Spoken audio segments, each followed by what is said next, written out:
A man who has sat face to face with presidents, challenged scientists, and even held conversations with killers, suddenly broke down and lost control right there on camera. This is the one that I hate the most. Yeah. Because this one scares the shit out of me. Because the fear of, we talked about this yesterday with Roger Avery, the fear of these like literally demonic human beings that are running the world and don't give a fuck about human lives and enjoy watching people being tortured. That wasn't an act. It wasn't staged for laughs. This was a man who spent years urging people to question everything, suddenly realizing he might have been trapped inside the very system he had been warning the world about all along. Don't let your kids get into acting. Do not let your kids get into... And now, with the Epstein files finally out in the open, everything Joe Rogan had been hinting at for years seems to be lining up. Piece by piece, email by email, detail by detail. It feels endless, overwhelming even. But here's the part most people still aren't connecting. Those files didn't just point fingers at powerful men tied to a private island. They echoed something insiders in Hollywood, comedians, veterans, and behind-the-scenes voices have been whispering about for decades. The idea that making it in Hollywood isn't just about talent, it's about navigating a hidden system. One that demands compromises most people wouldn't even believe exist. And somehow, Joe Rogan started connecting all of it. Every layer, every pattern, every silence. And the moment it all clicked, he couldn't hold it together. But to really understand this, you have to go back, way back. Because this story doesn't begin with Jeffrey Epstein. It goes deeper than that. It's rooted in the very foundation of how Hollywood was built. Joe Rogan has been around this world since the early 90s, long enough to see what most people never do. He's heard things, witnessed things, and for years he spoke about it. Not directly, but through careful hints, coded language, and subtle warnings. He never said too much, but he always said just enough for those paying attention to realize exactly what he was pointing at. This is just from what I heard. Right. But, Tarantino was telling us about this old school Hollywood producer who had a bedroom in his office. Sure. So you would go into his office, and this is like, in the 60s or whatever. So he had his office, and then he had a whole bedroom in his studio. Yeah. Where he would bang all the starlets. Like, if you wanted to be a star, you had to bang that guy. Which is just the deal with the devil that has always been that business. That wasn't some hidden island in the Caribbean. Not a secret mansion. Not even a luxury penthouse. It was something far more unsettling. Simple office. Inside a studio with a bedroom attached. And in Hollywood, everyone knew exactly what that meant. Every actress chasing a dream, every newcomer hoping for a break, they understood the unspoken message behind that door. This wasn't rumor. This wasn't speculation. Joe Rogan made it clear. This was never a secret. It was a system. A system that had been operating quietly for decades, long before anyone had the courage to speak up. But here's the part most people don't want to face. The system didn't survive just because of the people at the top. It survived because of everyone else. The ones who saw what was happening and looked away. The ones who stayed silent and kept their positions. The ones who chose a paycheck over speaking out. Because sometimes, the most powerful part of a system isn't the people running it. It's the people who allow it to continue. I knew this, everyone knew. Did you see his contract? It was in his contract. Let that really sink in for a moment. Harvey Weinstein, one of the most powerful figures Hollywood had ever seen, didn't just face allegations, he had payouts written straight into his contracts. Not as a warning, not as a consequence, but as a calculated expense. First incident, $100,000. Second, $250,000. Third, $750,000. Fourth, $1 million. Paid. Settled. Move on. He wasn't removed. He wasn't stopped. He was priced. And that changes everything. Because this wasn't some shocking one-time scandal. This was a system. Operating in plain sight. Agents knew. Executives knew.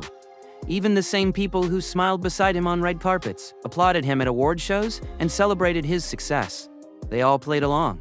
But this is the moment where Joe Rogan stopped being subtle and started being direct. Because this was never just about one man or one office with a hidden door. The pressure to stay quiet, to go along, to not question anything, was built into every level of the industry. Before becoming the biggest voice in podcasting, Joe Rogan spent years working inside that world, on sets, behind the scenes, watching everything unfold in real time. And what he saw during those years didn't just stay with him. It shaped everything he would later reveal about Hollywood. There is an arrogance that some stars had.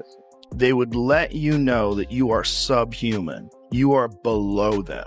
They would communicate with you in the most disrespectful and dismissive ways, like weird, like mousy guys that I could like instantly, and they would just be rude to you in a really weird way because they had power. He saw it up close, people reduced to objects, brushed aside, humiliated and used, only to watch those same men instantly switch their behavior the second someone more powerful stepped into the room.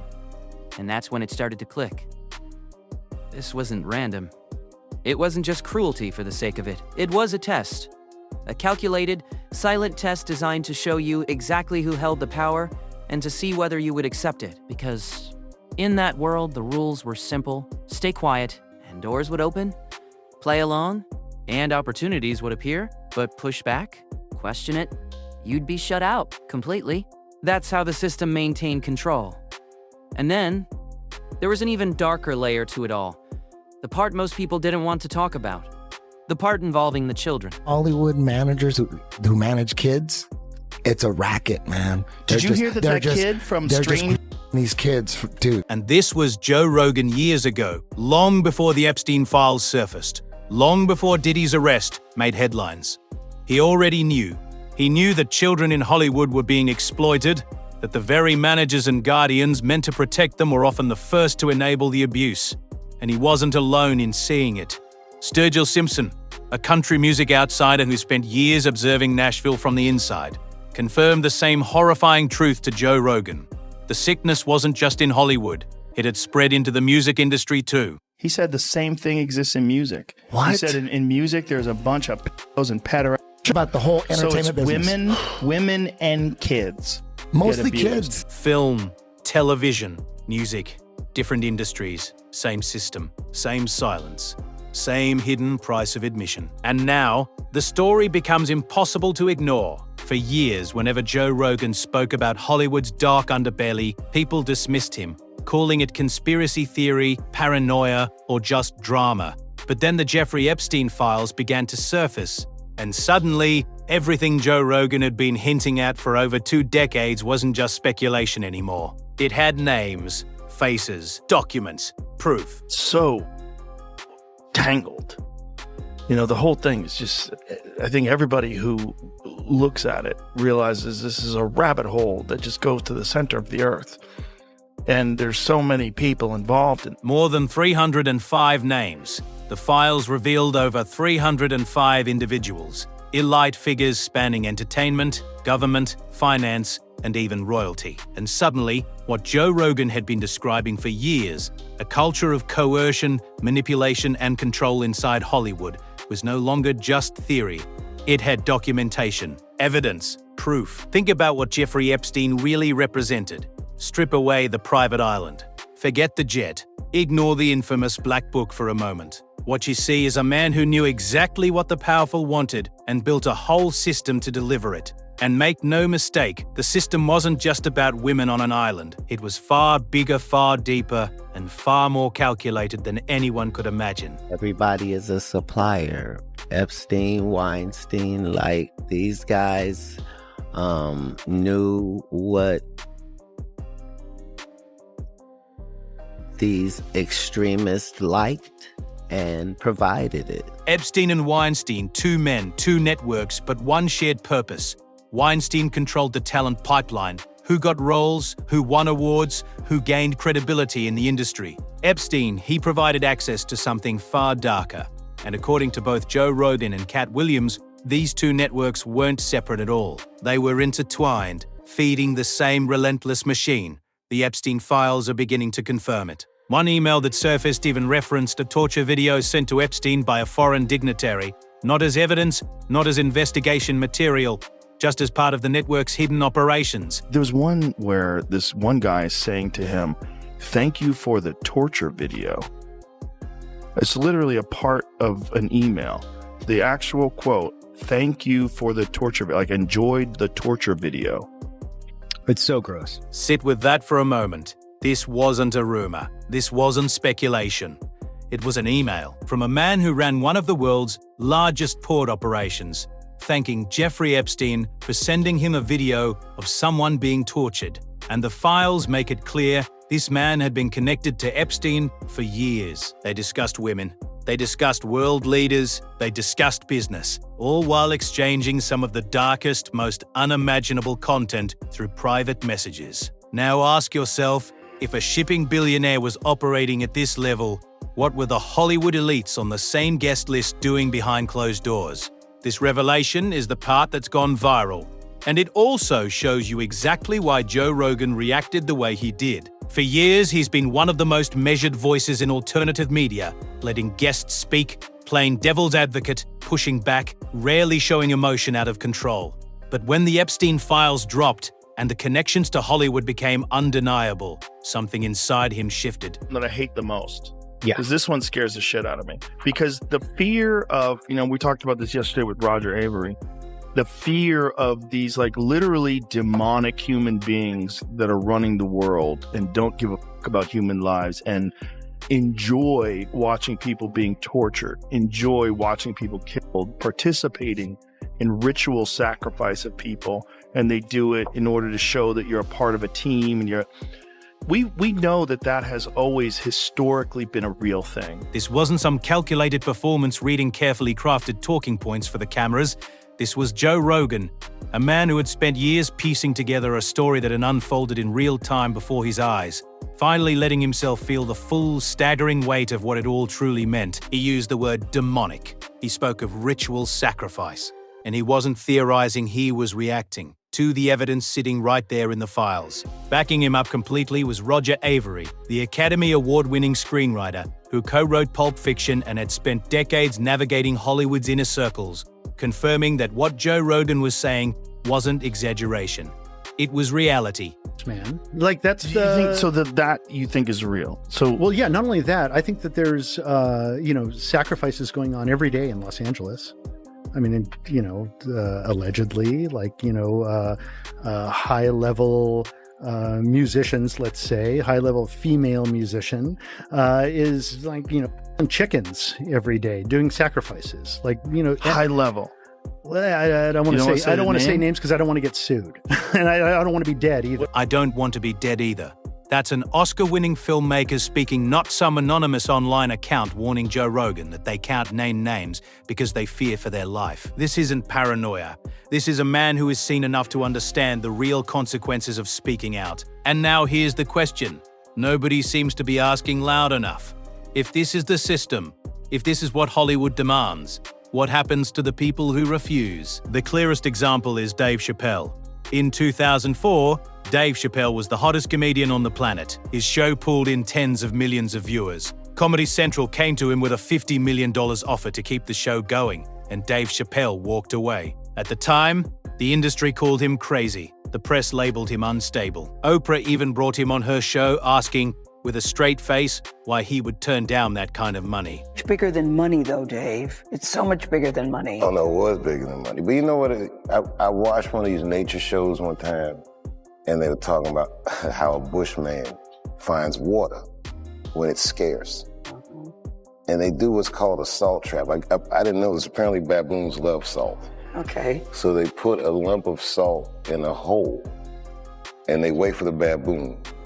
The baboon comes, sticks his hand in the hole, grabs the salt makes his hand bigger, and he's trapped. He can't get his hand out. Now, if he's smart, all he does is let go of the salt. Baboon doesn't want to let go of the salt. Then the bushman just comes, takes the baboon, throws him in the cage, and gives him all the salt he wants. And then the baboon gets thirsty. The bushman lets him out the cage. The first place the baboon runs to is water. Bushman follows him, and they both drink to their fill. And in that analogy, I felt like the baboon. But I was smart enough to let go of it. He let go of the money, the fame, the golden handcuffs. And what did the industry do in response? They didn't let him walk away quietly. They tore him down, publicly. relentlessly every step of the way, making sure the world questioned him, doubted him, and tried to erase the man who dared to refuse their system. Dave Chappelle was decapitated in front of us. And until we deal with that, until we deal with the fact that a devout Muslim who doesn't eat bacon was accused of being a crackhead. And he flew past Chicago and Miami and LA and New York and Detroit. You said he went past Cleveland and Fort Pierce, Florida, and he went past Okeechobee and Oakland. You said he went to another country where they're not eating. Right. On his way back to Ohio from Los Angeles, Lee warned Dave Chappelle by the time he touched down, his fans would believe he was a crackhead. And they were right. Cat Williams confirmed it. Joe Rogan confirmed it. And as more names from the Epstein files emerge, a pattern becomes chillingly clear. The same machinery that systematically destroyed Chappelle's reputation is the very system that shielded hundreds of powerful men year after year behind redacted pages.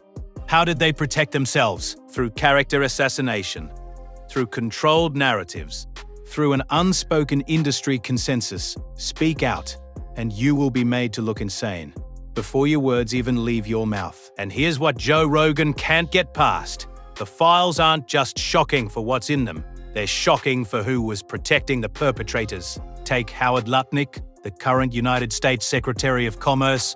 On camera, he delivered one of the most morally outraged performances in recent memory, declaring that after meeting Jeffrey Epstein once and seeing a massage table, he went home, vowed to his wife never to be in the same room as that disgusting person again. But the files tell a far darker story. Opens the door, and there's a massage table in the middle of the room. And candles all around and stuff. So I ask very insightful, cutting questions. I say to him, massage table in the middle of your house? How often you have a massage? And he says, every day. And then he gets weirdly close to me. And he says, and the right kind of massage. Now my wife is standing here. So she looks at me and I look at her and we say, I'm sorry, we have to go. And we left. And in the 6 or 8 steps it takes to get from his house to my house, my wife and I decided that I will never be in the room with that disgusting person ever again. It sounds like a story of moral outrage, except the emails tell a far darker truth. Howard Lutnick didn't just maintain contact with Jeffrey Epstein, he invested money with him. One documented email even shows him coordinating a boat trip to Epstein's Island with his children on board. The email lists their ages: 2 16-year-olds, 2 14-year-olds, a 13-year-old, a 12-year-old, an 11-year-old, and a 7-year-old. A man who publicly claimed he was so disgusted by Jeffrey Epstein that he cut off all contact was secretly bringing children to his island. The contradiction is as chilling as it is undeniable. Is it wild that people who are on the files visited the island and then they still work? It was unbelievable. Some people had to resign from some jobs. Well, especially just him, because the way, there's something about a really confident liar, where they just, because I mean, that interview clip where he's like, let me tell you something, I met Jeffrey Epstein that one time. And Lutnick is far from an outlier. He's just one example. Take Congresswoman Stacey Plaskett in 2019, during a live congressional hearing questioning Michael Cohen on behalf of the American people. She was simultaneously texting Jeffrey Epstein in real time. He was feeding her the questions. She followed his instructions, live on camera, in front of the nation. This wasn't a mistake. This wasn't coincidence. This was the system in action. Epstein was texting with congressional delegate Stacey Plaskett while she was sitting in a congressional hearing with President Trump's former lawyer Michael Cohen in 2019. Epstein texts, Cohen brought up Rona, keeper of the secrets. Plaskett responds, Rona? Quick, I'm up next. Is that an acronym? Epstein replies, that's his assistant. About 7 minutes later, Plaskett asked Cohen about Trump's assistant. A convicted offender directing a congressional hearing through a sitting member of Congress in real time, and when it was discovered, attempts to censure her failed. This is the machine Joe Rogan is talking about when he finally loses his composure. This isn't conspiracy theory. This isn't paranoia. It's all documented, time-stamped, and sitting in the files. So, we return to the question no one seems to ask loudly enough. What does it actually cost to survive in Hollywood? Joe Rogan has lived long enough, investigated deeply enough to give the answer, and it's grim. For some, it costs their silence. They witness horrors in rooms they were lucky enough to enter, and they say nothing because speaking out means losing everything. For others, it costs their dignity. They make the deals, attend the parties, stay on the islands, do what is demanded, and collect what they were promised. For some, it costs their life's work. Take Dave Chappelle, who chose integrity over $50 million and spent 8 years watching an industry he helped build act as if he didn't exist. For Stephen Twitch, executive producer of The Ellen DeGeneres Show, it may have cost everything. According to sources, Twitch possessed compromising evidence involving figures tied to both Ellen DeGeneres and Sean Combs. He checked into a motel alone, switched his phone to airplane mode, and left a note never fully released. Joe Rogan has been pointing to this hidden world for years. The Epstein files, now they are the receipts. And what's becoming impossible to ignore is this: the same culture of coercion and silence that Harvey Weinstein used to dominate Hollywood for decades isn't contained to one city. It operates on a global scale, and at every level: government, entertainment, finance. People are either participating or protecting those who do. It's chilling, it's organized, and it's very real. That's very weird. Very strange. Very weird. But it kind of makes sense. Because if you're a 60-year-old billionaire and you're a freak and you like to get your freak on, but unfortunately you're a gigantic software developer and everybody knows who you are. Yeah. Like, it's hard to get your freak on. Well, that's the thing is, like, it makes sense when you go like, oh, some of these dudes really liked visiting that place. Yeah. It's like, that's the only place they can go. Right. You can't go anywhere else. Right. And that's why That's where we stand today. The files are out. The names are revealed. The emails are there for all to see. And the man who has been warning the world for over 2 decades that something was deeply wrong in this industry, Joe Rogan, completely lost his composure. Not because he was shocked. Not because he didn't see it coming. He lost it because he already knew, and now the files prove it. If you've followed this far, you understand. This story is far bigger than any single name in those documents. This isn't just about individuals. It's about a system, a machine, designed to protect itself and punish anyone who dares to challenge it. Joe Rogan didn't lose his cool over one email. He lost it because the files confirmed what he's been saying for years. The true cost of making it in Hollywood has always been far darker than any red carpet could ever reveal. So, what do you think? Which names shocked you the most? Who do you think saw everything and stayed silent? Like, subscribe, turn on notifications, because this story isn't over, not even close.